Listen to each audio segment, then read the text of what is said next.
Hi friends, mini ब्लॉगमध्ये आपलं स्वागत आहे. तर आजचं जेवण जे आहे, आजचं जेवण तर बहुतेक रेडीच झालेलं आहे.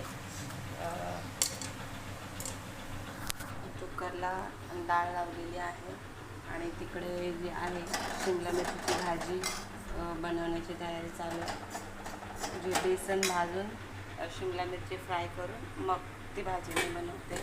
इकडे भात पण रेडी झालेला आहे, चपात्या पण रेडी झालेल्या आहेत. चपात्या तर ह्या ज्या आहेत त्या आंटीला द्यायच्या आहेत. बाकी इथल्या चपात्या ज्या आहेत त्या डब्यामध्ये भरून ठेवलेल्या आहेत. असंच जेवण आहे. इथे डाळ भात, शिमला मिर्च आणि शिमला मिरची भाजी आणि चपात्या.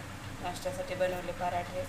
तर कालच्या जेवणामध्ये थोडंसं मीठ जास्त झालं होतं, म्हणून आज पहिला नाश्ता बनवून दिला. जास्त करून जेवण बनवलं आणि मग व्हिडिओ काढला.